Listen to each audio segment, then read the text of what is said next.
भाई मैं आया हूँ अपने दोस्त के घर लोकेश जी के पास। यार उनका घर का काम चल रहा था तो मैं चलता हूँ देखता हूँ, चलो देख के आते हैं यार क्या है। तो आज मैं आपको बताऊँगा कि कारीगर कैसे काम करते हैं, कैसे इन भारी भारी पट्टियों को मतलब कम कारीगर मिलके ऊपर चढ़ा देते हैं। तो आज इस वीडियो में आपको दिखाऊंगा कि कैसे पूरे कारीगर मिलकर एक दो पट्टी को ऊपर चढ़ा देते हैं आराम से, इतने ईजीएस्ट वे में। तो अलग अलग तरीके इस्तेमाल करते हैं। पसंद आए तो आप यूट्यूब चैनल को सब्सक्राइब करें और इंस्टाग्राम पे जाकर मुझे फॉलो करें, वहाँ भी मैं ऐसी चीज़ें डालता रहता हूँ। तो जाओ और फॉलो दोनों करें। इस वीडियो में दिखाता हूँ मैं कैसे करते हैं। तो आपको पता चल ही गया है कि हम क्या करने वाले हैं। तो ये हमारे कारीगर लोग एंड मजदूर जो कि पूरा जोर लगा दिया इनको पट्टी को पीछे लाने में, और अब देखो इनकी मेहनत क्या रंग लाती है। ऊपर चढ़ा के मानेंगे भैया आज तो हम। और तो हमारे कारीगर भैया बोल रहे थे कि इसको हम घर के पीछे की साइड से चढ़ाएंगे, क्योंकि आगे घर में बहुत सारी डिज़ाइन वगैरह निकली हुई है तो वहाँ से चढ़ाना इम्पॉसिबल है। और अंदर भी इसके जगह मतलब अंदर इतनी जगह नहीं कि इस पट्टी को सीढ़ियों के माध्यम से लाया जाए। तो ये तो इम्पॉसिबल था। तो हमारे ठेकेदार साहब बोलते हैं कि अपन इसको पीछे से रस्सियों के द्वारा ऊपर खींचेंगे। तो इसमें बड़ा पसीना आया हमको, लेकिन फिर भी हम ट्राई करेंगे। मैंने भी और मेरे दोस्त जिसका घर का मकान चल रहा है तो हमने भी बहुत साथ दिया इसका खींचने में। आगे आपको दिख जाएगा कि हमने मतलब खींचा था इसको।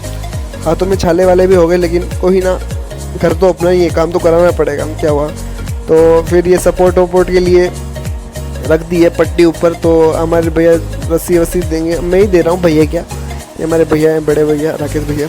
तो मैंने रस्सी वस्सी नीचे भेजी कि अब इस पर क्या करना चाहिए, क्योंकि पिछली दो पट्टियाँ चढ़ाई थी उसमें बहुत ही ज़्यादा हमको वो आया था मतलब पसीना।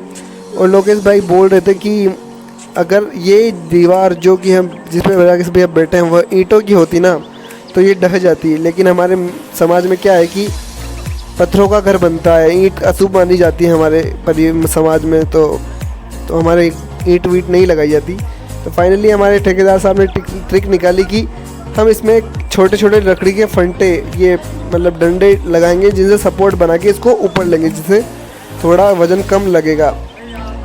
तो ये ट्रिक काम भी कर जाती है और ये पट्टी आसानी से ऊपर चढ़ जाती है। तो हमारे लोकेश भैया बोल रहे हैं कुछ, तो इनको भी सुनो यार। पहला पत्थर हमने अलग तरीके से चढ़ा, दूसरा हमने अलग तरीके से चढ़ा, अब तीसरा पत्थर हम डंडा बांध के चढ़ा रहे हैं ताकि उसको अच्छा सपोर्ट मिले।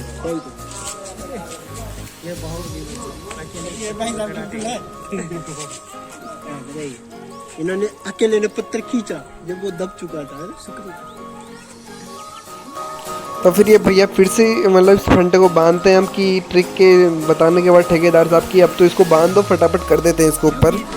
तो इस ट्रिक के बाद हमको इसको चढ़ाने में मतलब मात्र 6 या 7 मिनट लगे होंगे। ज़्यादा ये तो मैंने काट के आपको बता दिए। 6 या 7 मिनट में हमने इसको ऊपर ले लिया पूरा, मतलब ज़्यादा टाइम नहीं लगा। क्योंकि जो पिछली 2 हमने पट्टियाँ चढ़ाई थी उसमें बहुत टाइम लगा था, क्योंकि उसमें हमने किसी चीज़ का सपोर्ट नहीं लिया और पूरा ऊपर चढ़ा दिया था उनको रस्सी के सहारे।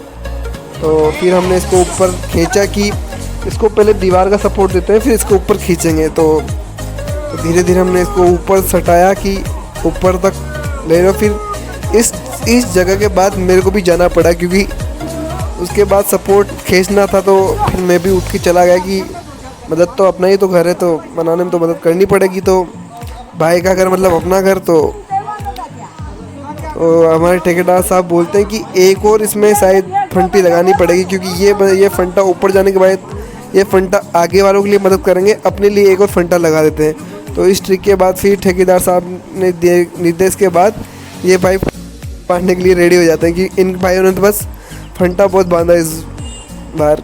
इनको काली छापी वाले भैया, इनका नाम तो मैं जानता नहीं हूँ, लेकिन ये बहुत ही मेहनत कर रहे थे।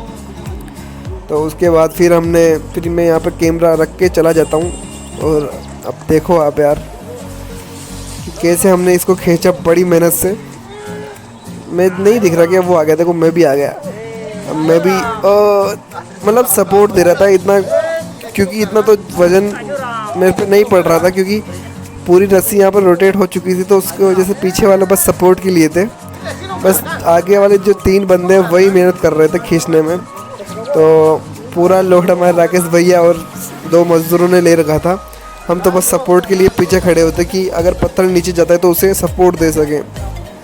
तो उसके बाद हमारे भैया लोग खींच रहे हैं कि ऐसा करो कि इसको थोड़ा नीचे बांध दो, क्योंकि ये ऊपर रस्सी आने के बाद ये रस्सी फ्री हो जाती है। तो उस चीज़ के बचने के चक्कर में फिर वो रस्सी को थोड़ा नीचे ऊपर करने लगे। तो इसके बाद हमने रस्सी को थोड़ा ऊपर नीचे किया, फिर फाइनली हम इस पत्थर को ऊपर ले आते हैं। तो ऐसे करके फिर हमने इस पत्थर को पूरा ऊपर लिया है। फिर सब खुश हो गए यार, क्योंकि इतनी मेहनत के बाद हमने इन फंटों की मदद से इस पूरे पत्थर को, मतलब इसका कम से कम 200 किलो वज़न होगा,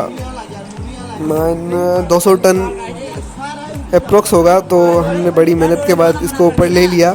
तो फिर उसके बाद सब जन आराम से, भैया तो राकेश भैया तो हाथ पैर धोने लगे, क्योंकि हमारी पूरी पट्टियाँ ऊपर आ चुकी थी। ये 2 पट्टियाँ और रखी हुई हैं यहाँ पर, जो पहले हमने खींच के रख चुके हैं यहाँ पर। तो इसके बाद पार्टी तो बनती है, लेकिन बोले कि थोड़ी देर बाद कुछ खाएंगे, तो इनके लिए भी कुछ पानी वानी की व्यवस्था की जाएगी। और फाइनली हमने पट्टियाँ ऊपर चढ़ा दी है, पूरी की तीनों पट्टियाँ।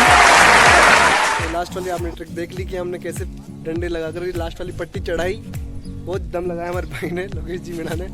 और इनका ही घर का काम चल रहा है अभी। तो मैं इनके घर पे आया हुआ था, तो मान लो कि आप अपने घर बनते वक्त भी आप इस चीज़ों का इस्तेमाल कर सकते हैं और अपने कारीगरों को बता सकते हैं कि वो कम वजन उठाकर पट्टे को ऊपर ले ले। तो आपको आई होप किया पसंद आया होगा। Thank you guys, bye.